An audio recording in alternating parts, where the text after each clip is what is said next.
Today, I'm going to show you how to annoy your friends on Discord with a voice changer in the funniest way possible, while still keeping it playful, safe, and not over the top. If you've ever wanted to sound like a robot, a chipmunk, or something totally ridiculous during a Discord call, this guide is for you. We'll go step by step, from installing the voice changer to setting it up correctly, testing the effects, and making sure the joke stays fun for everyone. And if you enjoy simple tech tutorials like this, make sure to hit like and subscribe for more quick guides just like it.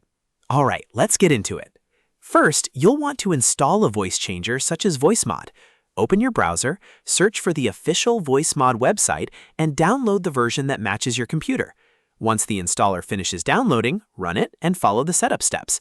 This part is important because you want to make sure you're getting the official software and not a fake copy from an unsafe site.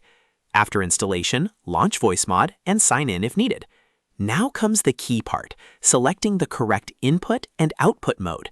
In your voice changer settings, set your microphone as the input device so the app can hear your voice. Then set the output device to the virtual microphone or virtual audio device that Voicemod creates. This is what sends the modified sound into Discord instead of your normal microphone audio. If you skip this step, your friends may just hear your regular voice, which is not nearly as funny.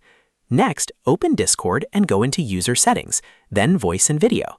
Under Input Device, choose the Voicemod virtual microphone. Under Output Device, make sure your headphones or speakers are selected correctly so you can still hear the call clearly. It's a good idea to check the input volume and run Discord's mic test if needed. If your voice sounds too loud, too quiet, or distorted, adjust the levels inside Voicemod and Discord until it sounds right. Once everything is connected, it's time for the fun part. Browse through the free presets and try out some ridiculous options like magic chords or banana. These kinds of effects are perfect if you want a lighthearted reaction from your friends.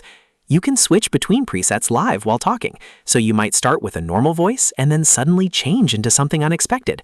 That usually gets the biggest reaction. The main thing here is to keep it playful. Let your friends know you're using effects so it stays fun and not disruptive. A quick heads up can turn the whole thing into a joke instead of an annoyance that ruins the call. For example, you can say, "Hey, I'm testing a voice changer, so don't take anything too seriously." That keeps the vibe friendly and avoids bothering people who are trying to have a normal conversation. Before you jump into a public server or a big group chat, test the effects in a private voice channel first. This gives you a safe space to hear how the preset sounds, check for lag, and make sure your microphone is working correctly. Join a private Discord channel, toggle through a few effects, and listen carefully to how clean or silly they sound. If something seems too loud or robotic, go back into Voicemod and adjust the settings. Once you're happy with the result, you can bring it into a public server and use it sparingly for laughs. And that's really all there is to it. Install Voicemod, set the correct input and output devices, try out funny presets like magic chords or banana, tell your friends what you're doing so it stays fun, and always test everything in a private voice channel first. With just a few clicks, you can turn a normal Discord call into a hilarious moment that your friends will remember. If this tutorial helped you out, make sure to hit like, subscribe, and check out more easy tech guides coming soon. Thanks for watching, and I'll see you in the next one.